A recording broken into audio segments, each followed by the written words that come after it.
Pennies Going in Raw is a production of iHeartRadio. The opinions expressed in the following podcast are for general informational purposes only and are not intended to provide specific advice or recommendations for any individual or on any specific security or investment product. It is only intended to provide education and entertainment about the financial industry and the stock market. Enjoy! On this episode of Pennies Going in Raw, we talk about export limits to China this week in the market and also CPI data upcoming. You find out life's this game of pennies. Oh, you guys know we only have a 40% runner. Hello, 40% Right is a fucking killing. We've been compliant for too long. It's time we go to war. I don't have a Roth. Q knows so much about the market that his brain doesn't have enough room for grammar. Hey, who told me about IDEX? It's going up a shit ton now. Rob, 4%, baby. No way. 4 fucking percent. You asked the exact same question with 2 words different. It's like, man, I just got dick whipped for like 20%, and now that f***er's up like 50. I bet Warren Buffett never did that. I'm just making this voice memo to call out unusual whales to a fight. The pennies we need are everywhere around us. Pennies.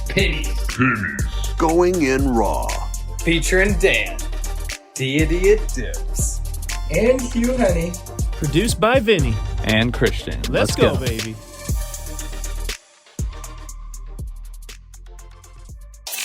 Welcome back to another episode of Pennies Going in Raw. Today is Wednesday, October the 12th. And I mean, man, the beginning of the day looked like we were doing decent. And then we kind of suffered a little downturn. However, I do want to point out one thing. Hugh made so damn much money during the COVID market because he is a COVID trader who traded around 4 to 5 years before COVID as well, as although he was too young to do so. So maybe the SEC should do something about that. However, also, but the reason I'm saying this is because his microphone is going to be the same one we used during episode 1. And I think we're on episode 332,000 by now. So I don't want anyone to be too mad at Hugh. I want you guys to be ready for CPI. So just take what he says and try and decipher it through the voice memo. But yeah, obviously we really peaked up today. I mean, if you logged on at 12, you'd think we were back in the bull market, back at 363 from 357. And then back at close, we were back at 357. So, I mean, and from 2 to 3, and this is Central Time, so 3 to 4, just straight down arrow. So, I mean, do you want to explain why it went up? Was it just too down? And then what is that steep downcline? Yeah. So first off, not only is my microphone bad, I also am sick as a dog. So sorry about that, guys. But we were so oversold that we did need to bounce. We definitely needed to bounce. And we knew going into this week that this was going to be a tough trading week. Okay, we knew that this week was going to be filled with chop, filled with nonsense moves with no real follow through. You know, that's pretty much what we saw. Now, I was actually in calls when we started to flush. And wow, that was a quick flush. I ended the day green, but barely. I had lost service. Because, like I said, I'm visiting some national parks. And I had lost service. All of a sudden, I'm seeing like SPY down $2. It was like 20 minutes later. I'm like, what is going on? But as far as the bounce goes, I think that we needed to bounce. And I think that a lot of people were waiting for it. And I thought that we set up really nicely. And that's why I had calls, is that, we had really tested that bottom a few times and we were really starting to break out. I think it was, what was it? It was the 361.45 was my level. It was, 360.45 was the level from this morning that I posted. And, I took calls right over there because we looked really good. And I mean, we came back down, we retested, we went higher. And so we hit my first target, but I ended up getting stopped out on the rest. And I really thought for sure that we would be at like 365 by close, or, like 364, 365 by close. And then out of nowhere, and so I'll just read the headlines from Unusual Whales. Bank of England Governor Bailey quote, "My message to pension funds is that you only have 3 days to get this rebalancing done."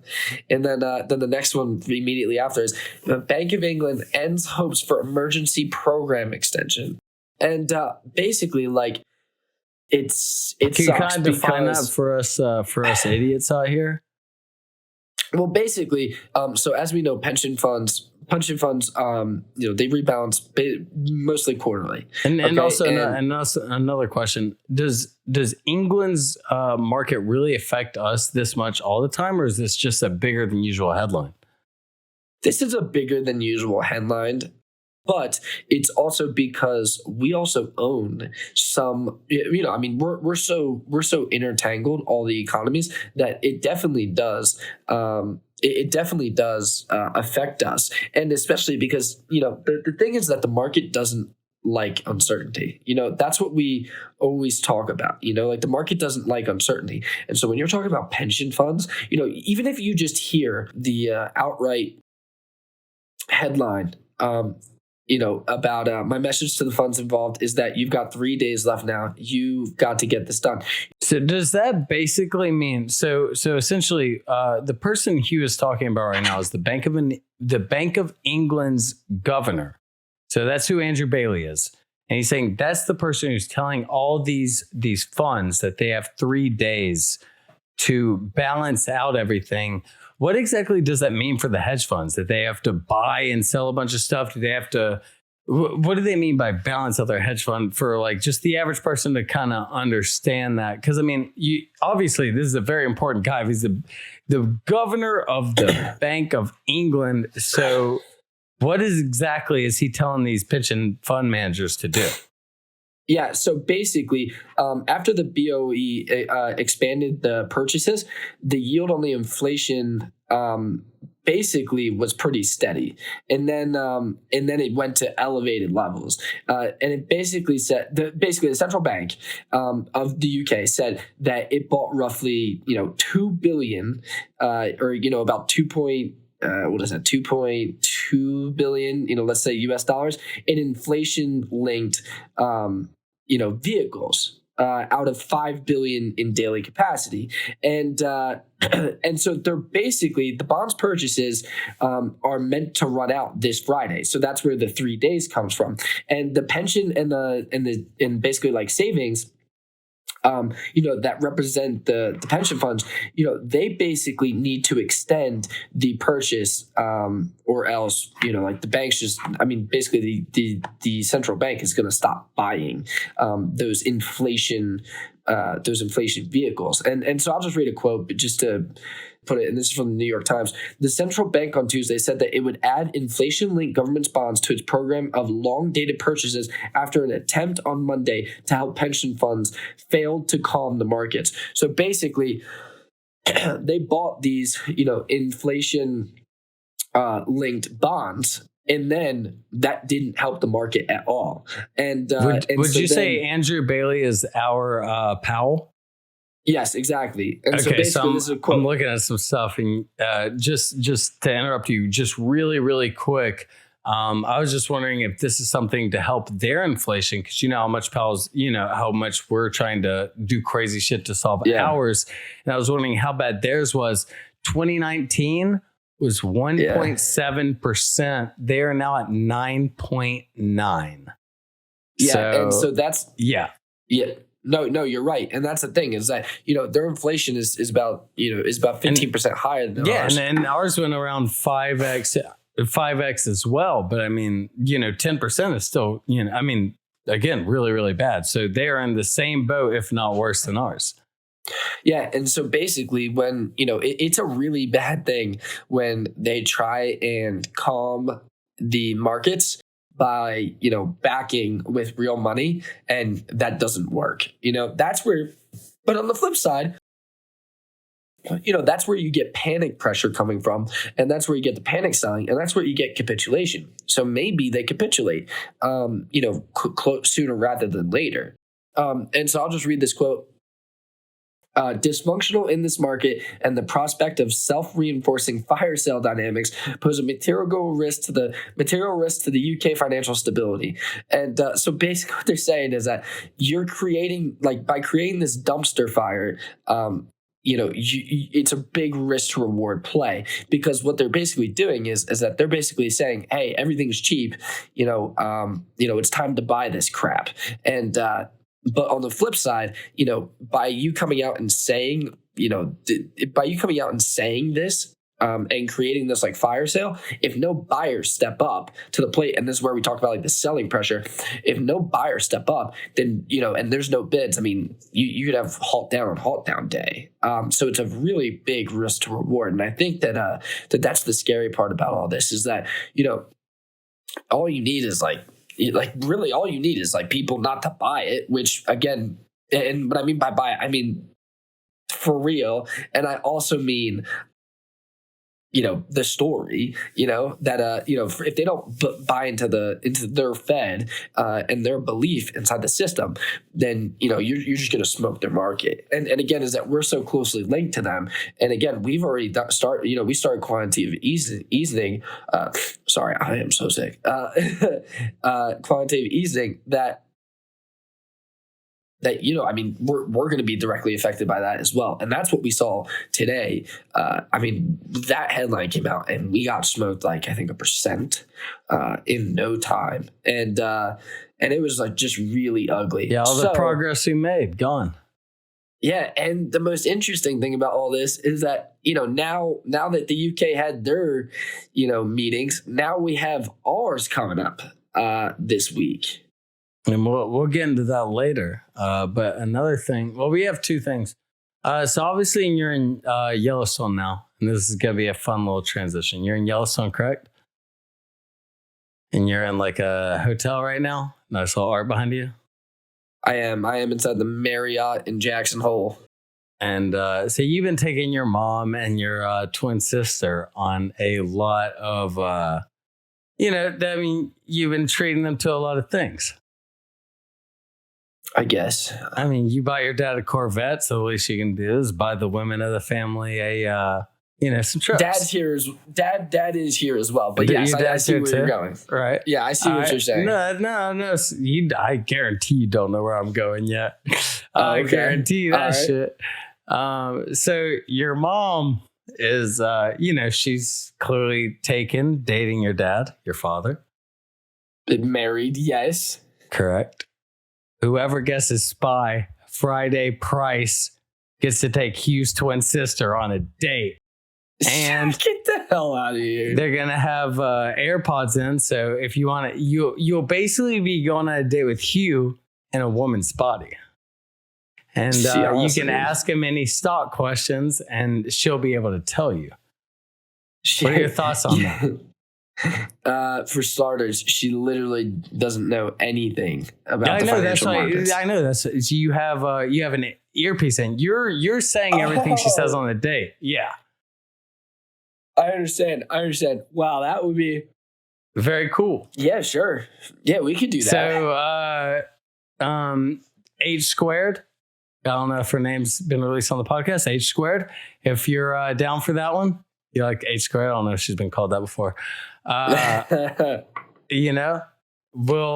get it. some. Yeah, no, and we're gonna screen you guys. We're not gonna let some fucking creepy dude who smells fucking toenails or anything do it. Jesus. Unless they're like right on the money. I mean, then we just have to. And Hugh's sick, or he would go on the date with you anyways. And obviously, if Hugh's sister says no, we have 2 interns that have to do everything we say. Or not intern. We have highest paid intern in America and an employee. And if he's not working for the White House, then he will 100% be forced to go on a date with you. Definitely. Definitely. 100%. So Hugh seems really passionate about this. I don't know why he wants to just send his sister on dates like this. I thought it was kind of weird, but I get to talk about it. That'd be fun. I get to answer all the questions. Oh yeah. Also, they can only be market questions. That's the only caveat. Oh yeah, dude. I mean, one of the weird things I did, my first girlfriend in college, I made her a Tinder account and only right swiped on the football players so I could ask them. I was so obsessed with Auburn football. I used her Tinder account to match with football players so I could talk to them about like the health of players and shit. Yeah, no, I swear this is true. Could you gamble on that? And then I could. And I ended up getting cheated on with a football player. Oh, yeah, what was his name again? You almost Carry On Johnson? That's what it was. Oh, you know what? Playing for the Detroit Lions, dude. Penny Lane is interviewing Carry On Johnson. Speaking of the devil, I think your current sweetheart just followed me on Instagram. Oh yeah. Funny enough, the reason she did that is because she was just like, "Oh my god, your co-host messaged me on Instagram." I was like, "Surely he didn't do that." But no, it's just one of your fucking scammer accounts. So you know. Well, I mean, don't worry, I followed her. Well, now I gotta message her. Hello, how's your trading? What the scammer ask her? Just no DM her like WYD. Just send her, test her out, test the loyalty. What the scammer said? Or all right, yeah. He said, what that smell like for real? He said, what that smell like? That's what he said specifically. I was like, dude, that's not how Hugh talks. That's exactly how Hugh talks. Yeah, no, this dude's a freak. Well, I mean, now I gotta message her. I do. Okay, well, we'll update that as we go on. But another thing, Mario, we want to talk about before we go into CPI data is, so here's a little, I did one thing. I did a little cute thing. I subscribed to the Morning Brew. You did? I did, dude. Get my little daily. And another thing, I heard NPR, which it's funny, and whenever we hit number one was number two. It was Money Talks. Who's in there? I saw you give a nod. Who is that? I did. My mother and father are here, but not H square. What's up, Ehan? So, yeah, no, another good one is I heard NPR. I don't even know what it stands for, but they're the ones with Money Talks. That was number two whenever we hit number one. I heard that's a good 4-minute every day. Gives another good thing on world happenings. So, Oh, that's cool. Oh, yeah, NPR News? Yeah. So I guess I have a little 4-minute podcast every day. They're the ones that literally in my hoodie where it has our top 4 and in my pinned tweet, they're number 2 with Planet Money. But what I want to talk about was the NASDAQ fell to a 2-year low in part because chip makers like AMD and NVIDIA are taking a hit from strict new rules limiting exports to China. With the sanctions, President Biden is taking this tech battle with China to the next level. What do you think President Joe Biden's doing with this whole tech battle, or whoever's under him that's young enough to understand tech? Yeah, I mean, part of the issue is the fact that these chip companies were trading at an insane multiple. I mean, they were trading at everything was. It's not just the chip companies, but they were definitely leading the way with their multiples. They were trading at crazy multiples. So it was just the market poor timing with this whole with this whole bear market, and on top of that, them having to deal with more regulation. And, obviously they're kind of being especially the larger chip makers, they're kind of being the prize in the middle of tug of war between China and the United States. This is the Alabama, but what are these microchips, dude? What is a microchip? What is a microchip, bro? Basically a microchip is anything that, Right, let me. It's not like you don't fucking know either, dude. No, I didn't want to. Well, so I was gonna say, the A5 chip. I mean, dude, I used to think semiconductors were excavators. So yeah. Well, so I have a NVIDIA chip inside my PC, but could I tell you exactly what it does? God, no. But all I know is why is that so important? With today's, because I think it's Okay. To the best of my knowledge, I believe that it's a non-renewable resource that's used to make them. Google says it's just a set of electric circuits on a small flat piece of silicone. So it says the NASDAQ fell to a 2-year low in part because chip makers like AMD and NVIDIA are taking a hit from strict new rules limiting exports to China. With the sanctions, President Byron is taking the tech battle with China to the next level. So I guess I guess this could be a tech battle per se, but what do you kind of think is the importance of this and why just AMD, NVIDIA, and microchips? Well, so it's not, so the bigger thing is that, they're kind of being tossed in the middle of this U.S.-China tough relationship battle.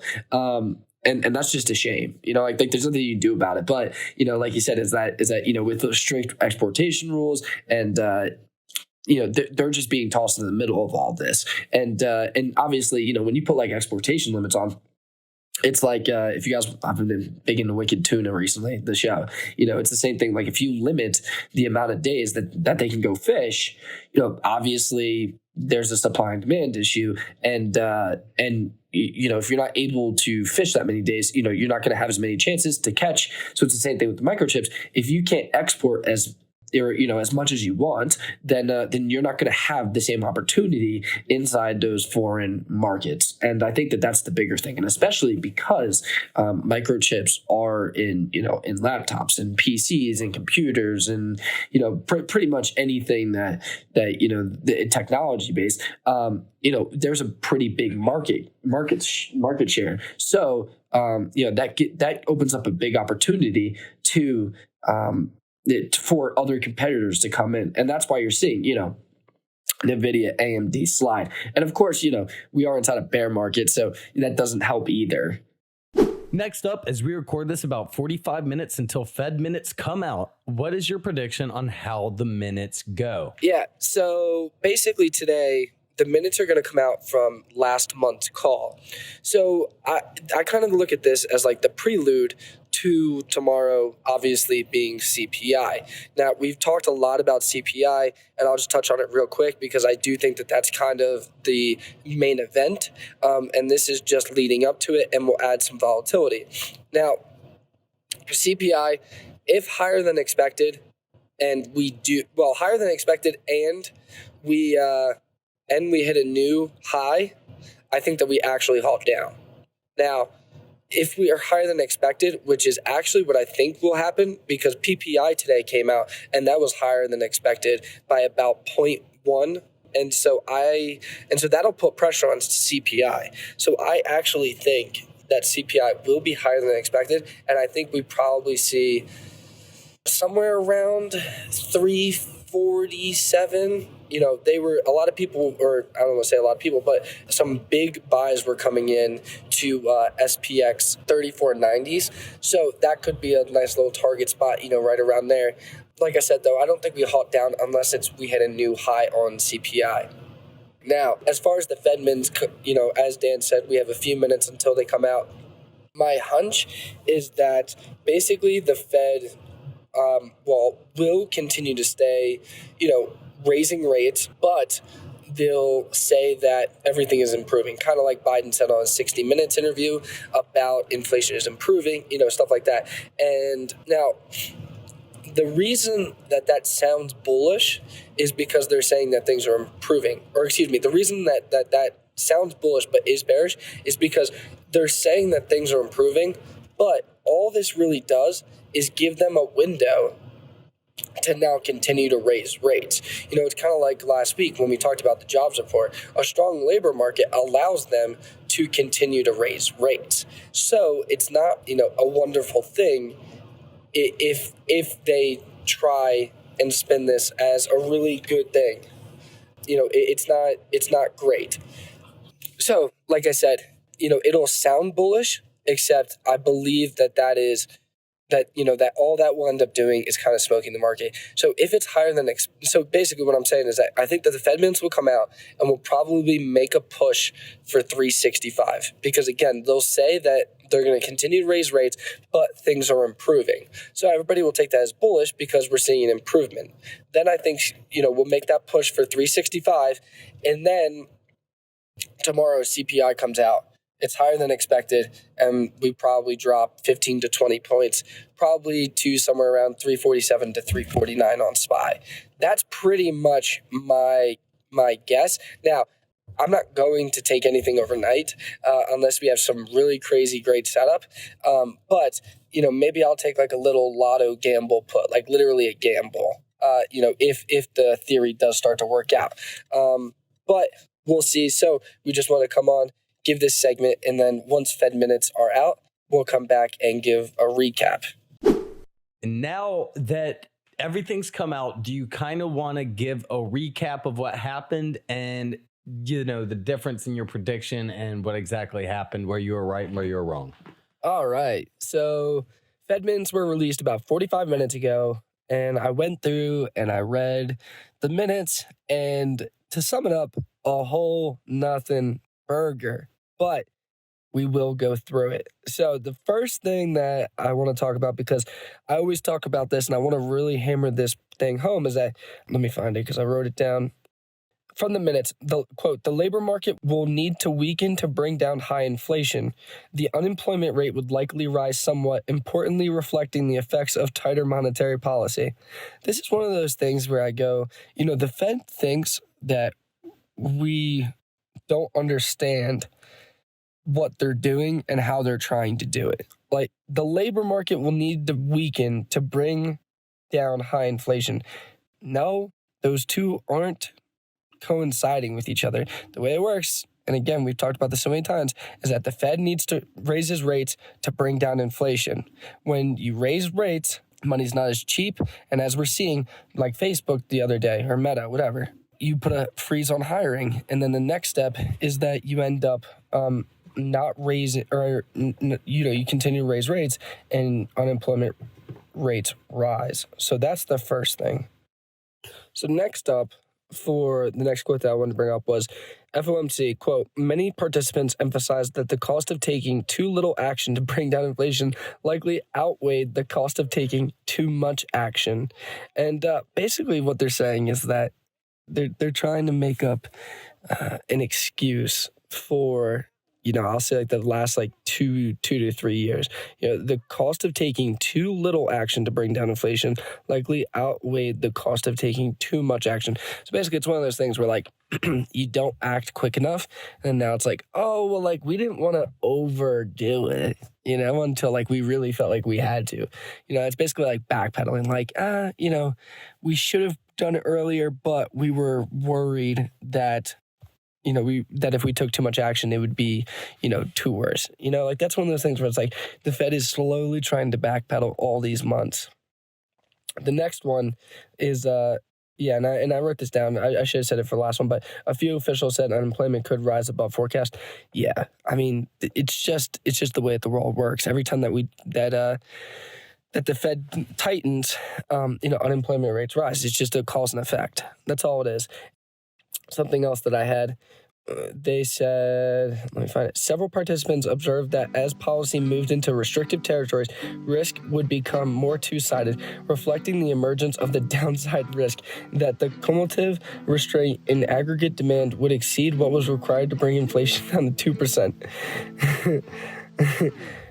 Yeah, I mean, the Fed, and this is why it's really like a nothing burger, because we already knew all of this. So it's really not like a big deal.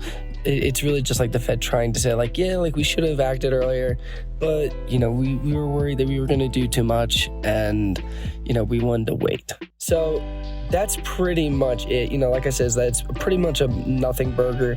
I'm really waiting for CPI tomorrow, because I think that that'll be the one that changes it, or, the one that really moves the market. My hunch is that we get smoked on it and we see that 349 area, but, we'll see. So that's it. We'll see you guys on Friday, and who knows, maybe we'll be at 385 or maybe we'll be at like 340, but it'll definitely be interesting. However, I will say, because we won't see you guys until Sunday, if we do get a halt down day, I do think that we will get a really good buying opportunity if we do get a halt down day. So that's it, and see you guys on Sunday.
Pennies Going in Raw is a production of iHeartRadio. For more podcasts from iHeartRadio, visit the iHeartRadio app, Apple Podcasts, or wherever you get your podcasts.